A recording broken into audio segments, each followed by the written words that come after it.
Assalamualaikum warahmatullahi wabarakatuh. Kami dari kelompok pertama ingin mempresentasikan tentang fungsi NKRI dalam menyelenggarakan fungsi pertahanan, penertiban, mengusahakan kesejahteraan dan kemakmuran serta menegakkan keadilan. Sebelumnya, perkenalkan, nama saya Rina Putri Pediasanti. Nama saya Yenika Sofianifah. Nama saya Giska Agnesia Astrid Ramadhani. Nama saya Sylvia Angelina Putri. Nama saya Nurisama Batisia. Yang pertama, latar belakang. Negara Kesatuan Republik Indonesia atau NKRI memiliki tanggung jawab untuk menyelenggarakan berbagai fungsi demi mencapai tujuan negara sebagaimana tercantum dalam Undang-Undang Dasar 1945.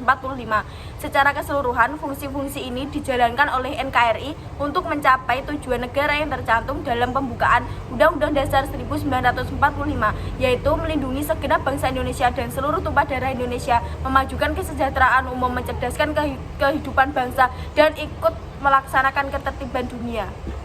Yang kedua yaitu rumusan masalah. Yang pertama, bagaimana negara menyelenggarakan pertahanan untuk melindungi kepentingan dan keamanan warganya. Yang kedua, apa mekanisme yang digunakan negara dalam menertibkan masyarakat dan menegakkan hukum. Yang ketiga, apa upaya yang dilakukan negara untuk mengusahakan kesejahteraan dan kemakmuran rakyat. Yang ketiga, tujuan masalah. Yang pertama, menganalisis bagaimana negara menyelenggarakan pertahanan untuk melindungi integritas dan keamanan negara dari ancaman internal dan eksternal. Yang kedua, menjelaskan mekanisme penertiban yang diterapkan negara untuk menjaga ketertiban umum dan penerapan hukum. Yang ketiga, mengidentifikasi upaya dan kebijakan yang dilakukan negara dalam mengusahakan kesejahteraan dan kemakmuran rakyat serta efektivitasnya. Dan yang terakhir, menilai bagaimana negara menegakkan keadilan termasuk dalam aspek hukum dan sosial untuk memastikan hak-hak warga negara dihormati dan dipenuhi. Penjelasan landasan teori. Yang pertama, teori pertahanan negara.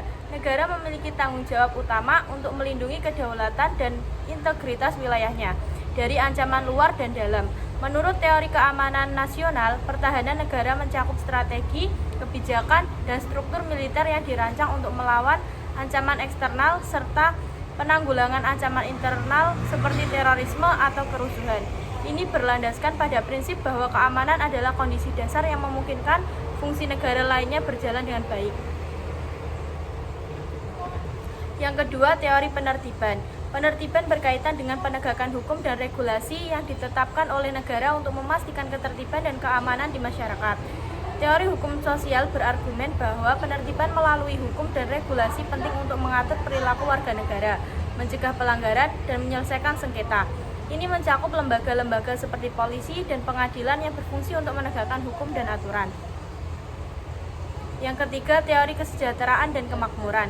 Upaya negara dalam mengusahakan kesejahteraan dan kemakmuran berhubungan dengan teori-teori ekonomi yang menyatakan bahwa negara harus menciptakan kondisi yang mendukung pertumbuhan ekonomi, pemerataan kesejahteraan, dan penyediaan layanan publik.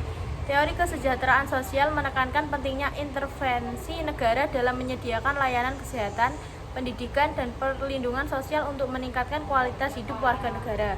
Yang keempat, teori keadilan. Negara bertanggung jawab untuk menegakkan keadilan melalui sistem hukum yang adil dan merata. Teori keadilan sosial seperti yang dikemukakan oleh John Rawls menyatakan bahwa keadilan harus diupayakan untuk memastikan bahwa semua warga negara memiliki akses yang sama terhadap hak dan kesempatan. Negara harus memastikan bahwa hukum diterapkan secara tidak memihak dan bahwa hak-hak dasar setiap individu dihormati dan dilindungi. Landasan teori ini memberikan kerangka untuk memahami bagaimana negara menjalankan fungsi-fungsinya secara efektif dan adil dalam konteks sosial dan politik. Kesimpulannya yaitu negara memiliki tanggung jawab untuk memastikan kesejahteraan dan kemakmuran warganya dengan menyediakan layanan publik seperti pendidikan, kesehatan, dan infrastruktur, serta mengimplementasikan kebijakan yang mengurangi kemiskinan dan ketimpangan pendapatan.